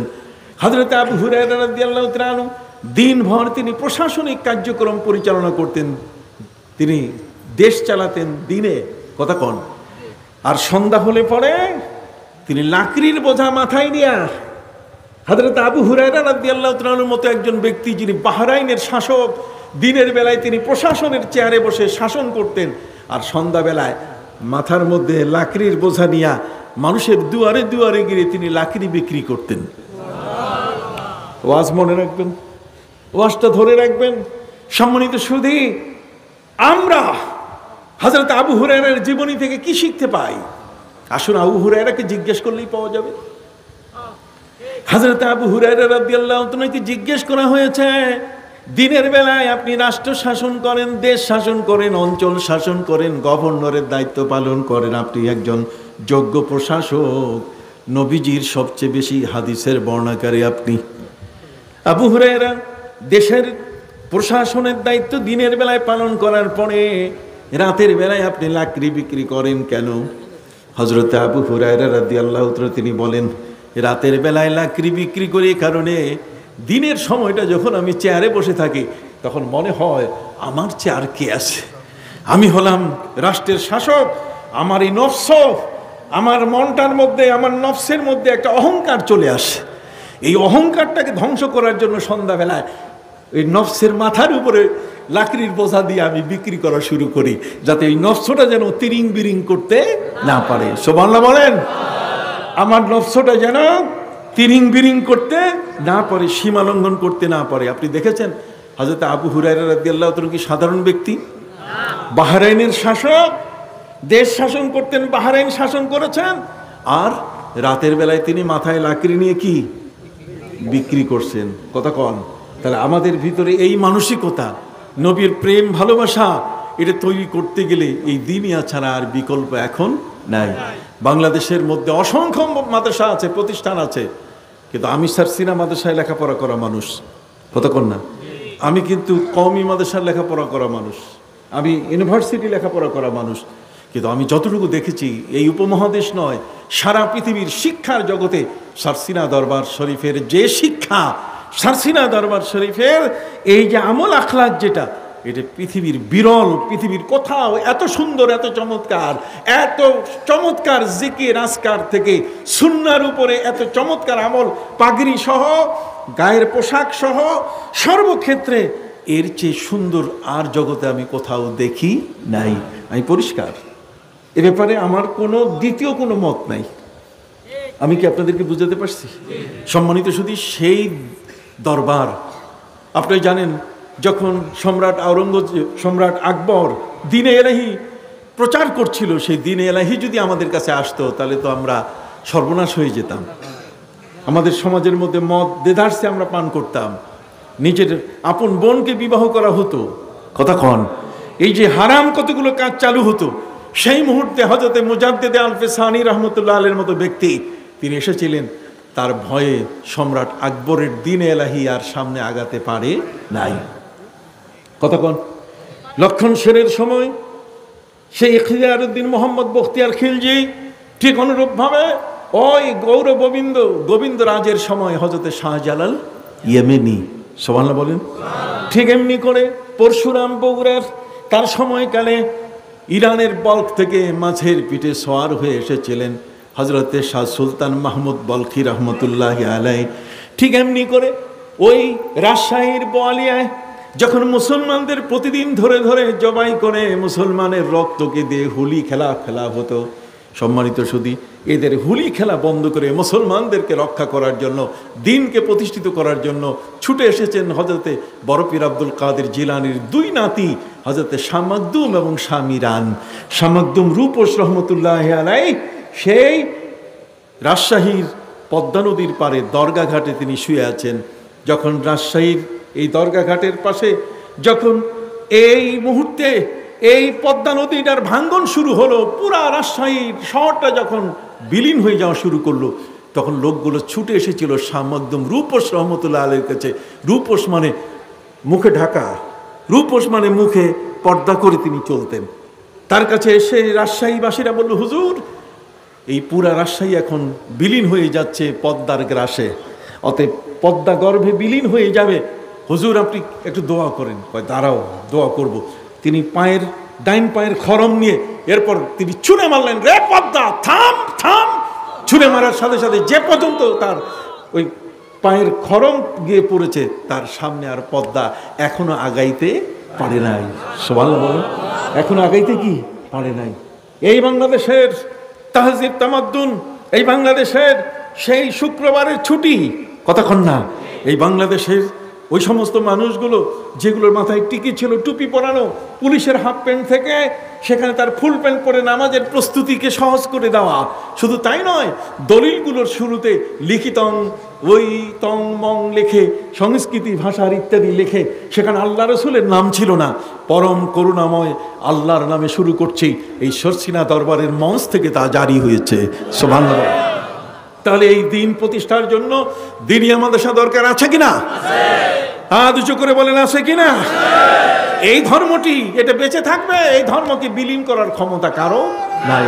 আমরা যে যতটুকু পারি আমরা সার্বিক সহযোগিতা করব। আপনি কি রাজি আছেন?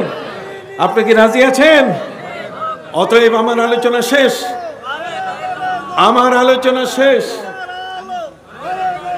আমার আলোচনা শেষ। সারসিনার বর্তমান হুজুর কেবলা বড় অসুস্থ, আগামী কালকে তিনি সিঙ্গাপুরে যাবেন, কতক্ষণ না। এখন আমরা বিশাল মুরব্বী হারা হয়ে যাচ্ছি, আমরা এতিম হওয়ার পথে। আল্লাহ যেন আমাদেরকে এতিম না করেন, সকলে বলেন আমিন। হুজুরকে সুস্থ করে আবার যেন আমাদের মাঝে ফিরিয়ে দেন। সম্মানিত সুধী, এই শহীদকালের মতো একটি জায়গায় এত সুন্দর একটি মাদ্রাসা, এর মাথার ছাদ নাই, মাথার ছাদটা নাই, মাথার উপরে যে খুলিটা এটা নাই। বাচ্চারা এখানে পড়বে কি করে? সালাম আলাইকুম। বাচ্চারা এখানে কি করে লেখাপড়া করবে? এই জন্য ওই মৌলানা সাহেব 100 বস্তা সিমেন্ট চাইছেন। কি বলেন, ঠিক না? কত? 100 বস্তা। আমি 100 বস্তা সিমেন্ট আপনাদের কাছে প্রার্থনা করলাম, চাইলাম। কে আছে এমন বাপের বেটা নিজের ধন সম্পদ সবগুলোকে তুচ্ছ তাচ্ছিল্য করে এই জগতের মধ্যে দিন বাঁচিয়ে রাখার জন্য এই শহীদখালীর এই ধরনের একটি উপজেলা কেন্দ্রিক একটা দিনই মাদ্রাসা, যে দিনই মাদ্রাসা আমাদের মিলাদ, কিয়াম, তাসবিহ, তাহলিল, তাসাউফ, আমাদের আমল, আখলাক, দাড়ি, সুন্নাহ সবগুলোকে আমাদেরকে ঠিক রাখবে, সেই প্রতিষ্ঠানটার অন্তত মাথার এই ছাদটা এটা হওয়ার 100 ব্যাগ সিমেন্ট দেওয়ার মতো কেউ কি আছেন মর্দে মুজাহিদ? একটু বলতে পারেন যে হুজুর আমি দিয়ে দিব? একটু বলেন না মেহেরবানি করে। আমি আর চাবো না আপনাদের কাছে, এই একটা দাবি করে আমি হুজুরের হাতে মাইক দিয়ে চলে যাব। আছেন কেউ বলার মতো? কেউ কি আছেন? একজন কেউ কি আছেন? 100 ব্যাগ সিমেন্ট দেবেন আপনাদের মধ্য থেকে? একটু দয়া করে যদি বলেন, না হলে মনে কষ্ট নিয়ে গাড়িটাতে ঢাকা পর্যন্ত যাবো আর বলবো হায় রে শহীদখালী, কতক্ষণ না, হায় রে শহীদখালী, কতক্ষণ না। সম্মানিত সুধী, আছেন কি আপনাদের মধ্যে বলার? 100 ব্যাগ সিমেন্ট কি ভাই বলার মতো নাই? হ্যাঁ, হযরতে আবু বকর সিদ্দিক রাদিয়াল্লাহু তাআলার কাছে একজন ফকির আসছিল। কি আসছিল? ফকির এসে আবু বকর সিদ্দিককে বলছে, আবু বকর কিছু দেন। আবু বকর সিদ্দিক তো তিনি দানবীর ছিলেন, তিনি দিয়ে দিয়েছেন। ফকির খুশি হয়ে গেছে। ফকির জিজ্ঞাসা করে যে আপনি তো দিলেন, আর কার কাছে গেলে পাওয়া যাবে? কতক্ষণ না দেখছেন, নিচে তো নিচে, আবার চায় যে কার কাছে গেলে পাওয়া যাবে, পথ দেখাই দেন। হযরত আবু বকর সিদ্দিক বলেন যে আমাদের মধ্যে তো উসমান গনি, উসমান ধনী, কতক্ষণ না, তুমি উসমান গনির কাছে যাও, তিনি দিয়ে দিবে তোমাকে। এই ফকির হযরত উসমান গনির কাছে গেছেন। যে সময় গেছে, যাওয়ার পরে যাইয়া দেখতেছে কি হযরত উসমান গনি রাদিয়াল্লাহু তাআলা আনহু তিনি খেজুর খাচ্ছেন। খেজুর খাচ্ছেন তো খাচ্ছেন, এই খেজুরের বিচিটা পর্যন্ত চাবাই খাইতেছেন। ফকির নিরাশ হয়ে গেছে পুরা। ফকির বলছে আল্লাহ এমন একটা জায়গার ঠিকানা দিছে আবু বকর সিদ্দিক, এ তো খেজুর খাইতেছে, খেজুরও কি বিষটাও খাইয়া ফেলতেছে। কথা কন না।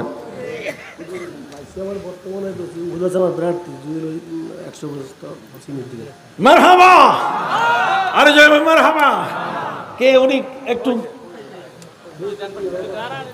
যে দাঁড়ান, আমাদের ভাইস চেয়ারম্যান পদপ্রার্থী নাকি চেয়ারম্যান, উপজেলা চেয়ারম্যান, বর্তমান ভাইস চেয়ারম্যান, তারপরে চেয়ারম্যান প্রার্থী। আল্লাহ কবুল করুন, সকল বলা আমিন। তিনি 100 ব্যাগ সিমেন্ট দেবেন। জয় মারহাবা, আরে জয় মারহাবা। ঘটনাটা আমি শেষ করতে পারি নাই, তার আগেই আল্লাহ কবুল করছে। কথা বুঝে গেছে? ফকির বলছে অবাক কাণ্ড, আবু বকর সিদ্দিক এমন একটা লোকের ঠিকানা দিল যে খেজুর খাইতেছে, খেজুরের সাথে সাথে কি বিচিটাও খাইতেছে, কাজে ওনার কাছে কিছু পাওয়া যাবে না, তারপরও দেখি একটু দেয় কি না। হযরত উসমান যুন্নুরাইনকে বলছে যে কিছু আমাকে দিবেন, দান করবেন। উনি বলছেন অবশ্যই করব। তো তুমি কি চাও? যদি ফকিরকে বলা হয় কি চাও, তাহলে আপনার বাড়ি পর্যন্ত চাইয়া বসবে। কতক্ষণ উনি বলছেন কি চাও? তো হযরত উসমান রাদিয়াল্লাহু তাআলার কাছে সেই ফকির বলছে যে আমাকে একটা দুম্বা দিয়েন। তো উনি বলছেন দুম্বা তো আজকে আমার হাতে নাই, আগামীকালকে দুম্বার গাড়ি আসবে, গাড়ি আসলে ওইখান থেকে একটা দুম্বা তোমাকে দিয়ে দিব, কালকে 10টার সময় আসো। পরের দিন 10টা, এই ফকিরের কোনো ঘুম নাই। আবু বকর সিদ্দিক তো কয়েকটা পয়সা দিছে, আর এখন বড় একটা কি পাবে? দুম্বা পাবে। সৌদি আরবের দুম্বা অনেক বড়। সৌদিয়ানরা আস্তার দুম্বা এরা ইয়ে করে খায়, ফ্রাই করে খায়। সম্মানিত সুধী, অতএব ফকিরের ঘুম নাই, খালি ঘড়ি দেখে আর সময় কাটে। সম্মানিত সুধী, পরের দিন 8টা 9টা বাজার সময় যাইয়ে পৌঁছে হযরত উসমান তার সামনে গিয়ে বলছে হুজুর আমি আসছি। কই তুমি তো আসছো, তোমার সময় দিছি আমি 10টায়, এখনো তো আমার দুম্বার গাড়ি আসেনি, অপেক্ষা করো। 10টার সময় যখন দুম্বার গাড়ি আসছে, দুম্বার গাড়ি আসার পর হযরত উসমানের কাছে ফকির প্রথম আবেদন, আমাকে যে দিতে চাইছেন এটা দেন। তিনি বলছে ঠিক আছে, এখানে যে দুম্বা আছে, যেই দুম্বাটা তোমার পছন্দ হয় ওই দুম্বাটার কান ধরে টানো, নিয়ে যাও। গাড়িতে উঠার পরে একটা বড় দুম্বার কান ধরে টানিয়ে যখন নামাইছে, এর সাথে সাথে সব দুম্বা ওর পিছনে দৌড় দিছে। কথা বুঝতে পারছেন? এখন ফকির হযরত উসমানকে বলছে উসমান আপনি তো আমাকে একটা দুম্বা দিছেন, বাকিগুলো যে আসতেছে, যাও সবগুলো তোমার। সেই উসমান গনি যিনি আমার নবীর গোসলের জন্য, পানির জন্য পুকুর কিনে, কূপ কিনে দিয়েছিলেন, বীরে উসমান। সুবহানাল্লাহ বলেন। একজন ইহুদির কাছ থেকে, হায় হায় হায়, কত বড় উদার মন যে আমার নবী সাল্লাল্লাহু আলাইহি ওয়াসাল্লামের পানিতে কষ্ট হচ্ছে, সেই পানিতে কষ্ট যেন না হয়, এই জন্য তিনি ইহুদির সাথে কন্ট্যাক্ট করলেন। ইহুদি রে, তুমি তো পানি বিক্রি করো, পানি বেচো, অতএব আজকের তুমি একদিনের পানি বিক্রি করো, একদিন তুমি পানি বিক্রি করো, একদিন আমাদেরকে কূপটা দিয়ে দাও, যা টাকা লাগে দিয়ে দেব। ইহুদি বলছে ঠিক আছে, এই কন্ট্যাক্ট আমি ভালো মনে করছি। কত দিতে হবে? হযরত উসমানকে সে জানালো যে 12,000 দিরহাম, তার মানে বর্তমানে 12 কোটি টাকার বেশি। এত টাকা দিতে হবে? উনি বলছে হ্যাঁ দিয়ে দিব। সম্মানিত সুধী, 12,000 দিরহাম দিয়ে তিনি এই কূপটার অর্ধেক কিনে নিলেন। এরপরে বার শুরু হয়ে গেল যে আজকে আমার, কালকে তোমার। যেদিন মুসলমানের বাড়ি চলে আসে, যেদিন মুসলমানের পর্ব চলে আসে, সেদিন নিচের পানি গলা বরাবর চলে আসে, বালতি নামানোর প্রয়োজন হয় না, মগ দিয়ে পানি উঠানো যায়, পর্যাপ্ত পানি। আর যেদিন ইহুদির বাড়ি আসে, তার সময় যখন আসে যেই দিন, সেদিন পানি এত বেশি নিচে চলে যায় যে পানি এখন বালতিতে উঠানো যায় না। ইহুদি বিরক্ত হয়ে বলছে যে আমি আর এই পুকুর, এই কূপটাই রাখবো না। তাহলে কি করবা? তুমি বিক্রি করবা? হ্যাঁ বিক্রি। তো এখন তো পানি উঠে না একদিন, তাহলে দাম হবে কত? একটু কমে দাও। কতক্ষণ না, তাহলে কম কত? আগেরটা 12,000 দিরহামে বিক্রি করছি, এটা 6,000 দিলে হবে। হযরত উসমান যুন্নুরাইন বলছে ঠিক আছে, 6,000 তোমাকে দিয়ে দিলাম। সুবহানাল্লাহ বলেন। আমার নবীর প্রেম, তার ভালোবাসায় হযরত উসমান যুন্নুরাইন নিজের অর্থের দিকে তিনি তাকান নাই। তাই বলে কি তিনি গরিব হয়ে গেছেন? না, উসমান ধনী ছিলেন। জোরে বলেন না, উসমান কি ছিলেন? ধনী ছিলেন। অতএব খবরদার বখিল হবেন না, কাঞ্জুস হবেন না, মাক্কি চুষ হবেন না। বখিল এমন যে নিজের পায়ের, নিজের গায়ের যে পোশাকটা আছে, লুঙ্গিটা আছে, এটা পর্যন্ত সে দেয় না, ছিঁড়ে গেলে আবার এটা সুন্দর করে ছোট করে রুমাল বানায়। কতক্ষণ না বখিল। আবার রুমাল যখন আস্তে আস্তে ছিঁড়ে যায়, তখন আস্তে আস্তে এটা দিয়ে সে আগুনে পুড়াইয়া এটা টুথপেস্ট বানায়। কথা বোঝেন নাই? এটার নাম হলো বখিল। খবরদার, আমি আপনাদেরকে বলতে চাই, আপনারা বখিল হবেন না। আমি অত্যন্ত